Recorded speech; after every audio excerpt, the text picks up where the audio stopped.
Hello my dear students, welcome to chapter 9 rocks and soil। बेटा अपनी books में page number 96 खोल लीजिए। इसमें आज हम एक न्यू चैप्टर शुरू कर रहे हैं जिसका नाम है रॉक्स एंड सॉइल्स। इस चैप्टर में एक्चुअली हम क्या पढ़ेंगे, हम ये पढ़ेंगे कि हमारी अर्थ सरफेस पे, हमारे प्लैनेट अर्थ पे कितने डिफरेंट टाइप्स के रॉक्स प्रेजेंट है, ये रॉक्स किन किन चीज़ों से बनते हैं और इनके यूजेस क्या हैं। So let's get started now. The surface of the earth is made up of rocks, soil and minerals.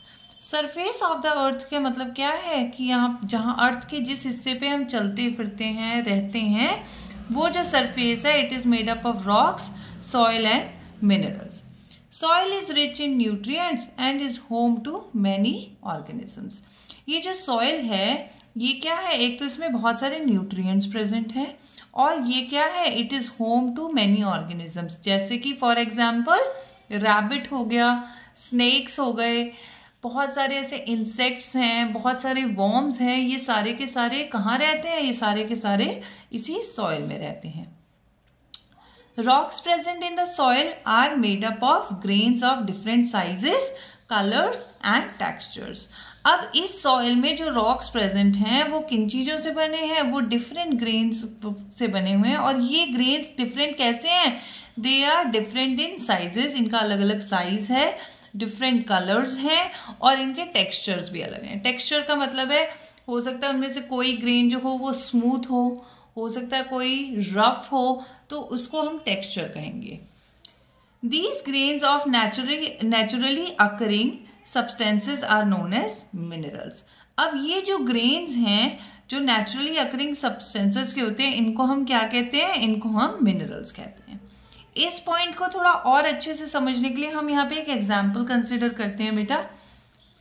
To understand this, think of a chocolate chip cookie as a rock. अब आप मान लो जो chocolate chip cookie है ये एक rock है। The cookie is made up of flour, butter, sugar and chocolate. अब ये जो कुकी है, ये चॉकलेट चिप वाला बिस्किट है, ये किन किन चीज़ों से बना हुआ है, एक तो ये आटे से बना हुआ है, इसमें बटर भी है, शुगर भी है और ऑफ कोर्स चॉकलेट भी है। The cookie is like a rock and the flour, butter, sugar and chocolate are like minerals. यानी कि आप ये लगा लीजिए कि ये जो कुकी है ये रॉक है और इसके जितने इंग्रेडिएंट्स हैं वो एक्चुअली क्या है, मिनरल्स हैं। तो आप ये कह सकते हो कि जो आपका रॉक है वो जिन जिन इंग्रेडिएंट से, जिन जिन मटेरियल से मिलके बना होता है उनको आप मिनरल्स कहते हो। Now next we will come to types of rocks. बेटा देखो यहाँ पे एक टेबल बना हुआ है ये वाला, ठीक है, it makes the understanding very easily. हम इस चैप्टर में 3 टाइप्स के रॉक्स के बारे में पढ़ेंगे। सबसे पहला टाइप है इग्नियस रॉक्स, इनको क्या बोलेंगे, इग्नियस रॉक्स। सेकंड टाइप है sedimentary rocks and third type है मेटामॉर्फिक रॉक्स। अब सबसे पहले अगर हम थोड़ा इंट्रोडक्शन ले लें इनका। इग्नियस रॉक्स जो हैं वो बेसिकली जो ज्वालामुखी होता है, वोल्केनो होता है, उसमें से जो लावा बाहर निकलता है, तो अंदर तो वोल्केनो की बहुत ज़्यादा गर्मी होती है, इसलिए वो लावा जो है वो मेल्टेड लिक्विड फॉर्म में होता है।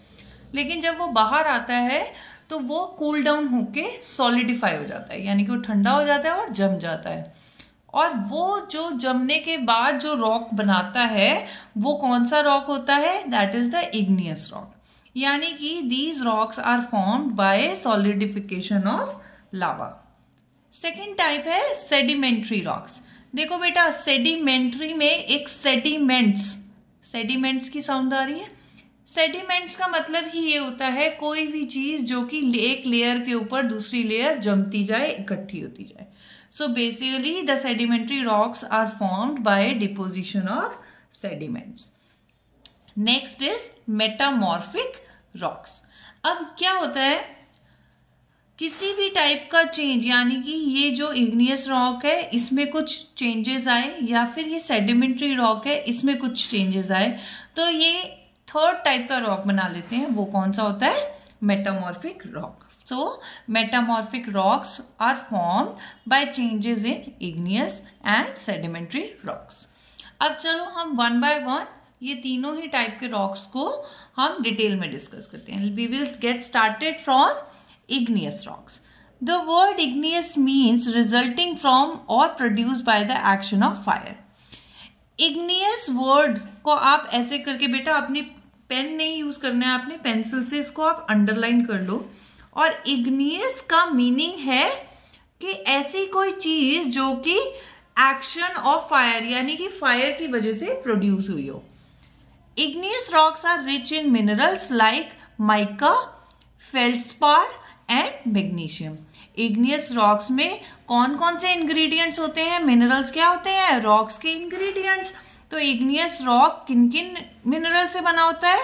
माइका, फेल्डस्पार और magnesium. Now let's come to the next page. Deep inside the earth is so hot that the rocks melt. Earth के अंदर, अगर आप अर्थ के, ये नहीं है कि आप थोड़ा सा खोदोगे आप सोचोगे मैम ने तो कहा था यहाँ बहुत गर्म होता है बट मुझे नहीं दिख रहा। It's like when we start moving from earth crust towards the core of the earth यानी कि सेंटर ऑफ द अर्थ। अगर हम डीप बहुत ज़्यादा खुदाई करें तो वहाँ पे टेम्परेचर जो है वो बहुत हाई होता है। So the inside of earth is very hot. और ये इतना गर्म होता है कि वहां पे जो रॉक्स प्रेजेंट होते हैं वो मेल्टेड यानी कि लिक्विड फॉर्म में प्रेजेंट होते हैं। This melted material inside the earth is known as magma. अब अर्थ के अंदर जो ये मेल्टेड मटेरियल है, जो मेल्टेड रॉक्स हैं, इनको आप क्या कहते हैं? मैग्मा। इसको अभी आप मैग्मा वर्ड को अंडरलाइन कर लेंगे बेटा। When a volcano erupts, the magma comes out and reaches the surface of the earth. जब वोल्केनो यानी कि ज्वालामुखी फटता है, इरप्शन होता है, तो यही मेल्टेड मटेरियल जो मैग्मा था ये बाहर आ जाता है और अर्थ के ऊपरी सरफेस पे आके रेस्ट कर जाता है। This molten material which flows onto the surface of earth is known as lava. इस पेज नंबर 96 पे आपको देखो दिख रहा होगा कि ये वोल्केनो का इरप्शन दिखा रहे हैं और इसमें से कुछ लिक्विड बाहर आ रहा है। ये एक्चुअली क्या आ रहा है? ये मैग्मा है। लेकिन जैसे ही ये लिक्विड मटेरियल यहाँ पे अर्थ के सरफेस पे पहुंचा और बहना शुरू हुआ, इसको क्या कहते हैं? हम लावा कहते हैं। Now let's continue here. The lava cools down and solidifies to form rocks again known as igneous. यही जो लावा है ये बाहर आके, बाहर उतनी गर्मी नहीं है कि रॉक्स मेल्ट हो जाएं, तो ये बाहर आके क्या होता है? ठंडा हो जाता है और ठंडा होके सॉलिड बन के रॉक्स बना लेता है। और ऐसे रॉक्स को हम क्या कहते हैं? Igneous rocks. देखो यहाँ पे एक फ्लो चार्ट दिया हुआ है, एक बार ये भी देख लेते हैं। देखो सबसे पहले क्या हो रहा है? Rocks melt due to heat of earth, यानी कि अर्थ के अंदर जब तक है तो अर्थ के अंदर की हीट की वजह से वो मेल्ट हो जाते हैं। उसके बाद melted material magma comes out when a volcano erupts. फिर क्या हो रहा है? फिर ये जो मेल्टेड मटेरियल है, मेल्टेड रॉक है, जिसको हम क्या कहते हैं? मैग्मा कहते हैं। ये बाहर आ जाता है। कब बाहर आता है? जब वोल्केनो इरप्शन यानी कि जब ज्वालामुखी फटता है। उसके बाद melted material reaches earth surface and is known as lava. ये मेल्टेड मटेरियल मैग्मा जब अर्थ के सरफेस पे पड़ता है तो इसको क्या कहते हैं? लावा कहते हैं। और ये लावा जब ठंडा होके सॉलिडिफाई हो जाता है तो उसको हम क्या कह देते हैं? Igneous rocks. अब देखते हैं इनके एग्जाम्पल क्या है इग्नियस रॉक्स के। Some of the igneous rocks include granite. The word granite means grain rock.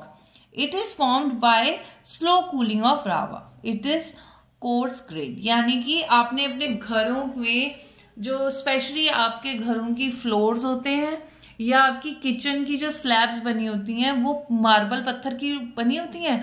वो मार्बल पत्थर एक्चुअली कौन सा वाला होता है? ग्रेनाइट मार्बल होता है। ये जो ग्रेनाइट है it is a type of a igneous rock. ठीक है, और इसकी क्या होती है? ये सबसे पहले तो ग्रेन रॉक भी कहते हैं इसको, और दूसरी बात क्या है? ये स्लो कूलिंग ऑफ लावा से बनता है और ये कोर्स ग्रेन्ड होता है यानी कि ये दानेदार होता है। Use it is used as a building material in kitchen slabs and floors, यानी कि आपके किचन स्लैब्स में और फ्लोर्स पे जो मटेरियल लगता है वो कौन सा होता है? ग्रेनाइट। सेकेंड एग्जाम्पल जो बहुत कॉमनली है वो है प्यूमिक। इसको प्यूमिस नहीं कहेंगे, इसको प्यूमिक कहते हैं। कॉमनली इसे प्यूमिक स्टोन कहते हैं। बहुत आम तौर पे आपने देखा होगा एड़ियां रगड़ने के लिए, जिनकी एड़ियां फटी होती हैं ना, उन एड़ियों को रगड़ने के लिए, स्मूथ बनाने के लिए प्यूमिक स्टोन लाया जाता है। इसमें छेद छेद होते हैं बहुत सारे और ये कुछ इस टाइप का दिखता है, ठीक है। So it is formed from lava which has froth in it due to trapped air within it. अब वो जो पोर्स हैं वो क्यों होते हैं, क्योंकि ये ऐसे लावा से बना होता है जिसमें झाग होती है। वो झाग फ्रॉथ का मतलब क्या होता है, झाग, यानी कि झाग वाले जो लावा है जब वो ठंडा होता है तो वो क्या बना लेता है, प्यूमिक टाइप का स्टोन या प्यूमिक रॉक बना लेता है। और ये जो झाग होती है ये बेसिकली फ्रॉथ क्यों होती है, बिकॉज इस लावा में एयर बबल्स ट्रैप हो जाते हैं। It is the only rock which floats as it is porous and light in weight. ये सिर्फ एक ही ऐसा रॉक है, देखो बेटा रॉक जो होता है वो हमेशा by default we know that it is heavier, लेकिन प्यूमिस रॉक में क्योंकि इतने सारे छेद होते हैं, इसमें एयर बबल्स होते हैं, इस वजह से ये पानी के में डूबता नहीं है, ये फ्लोट कर जाता है। It is used as foot scrubber. देखो मैंने आपको पहले बताया कि ये फुट स्क्रबर यानी कि एड़ियां रगड़ने के लिए काम आता है। Igneous rocks are known as fire rocks. They make up 95% of Earth surface. ये जो igneous rocks हैं इनको fire rocks भी कहा जाता है और ये अर्थ का 95% सॉलिड पार्ट यही बनाते हैं। सो बेटा आई होप आप you enjoyed this video till now. I am just introducing the small portions because ये चैप्टर बेटा आपके लिए नया है। सो माई सजेशन इज कि आज के लिए इतना ही, और आप ये दोबारा से रीडिंग भी प्रॉपरली करेंगे और आप 2 या 3 बार एटलीस्ट ये वीडियो देखिएगा ताकि आपको ये अंडरस्टैंडिंग हो जाए। In the next part we will start up with sedimentary rocks. Till then goodbye बेटा।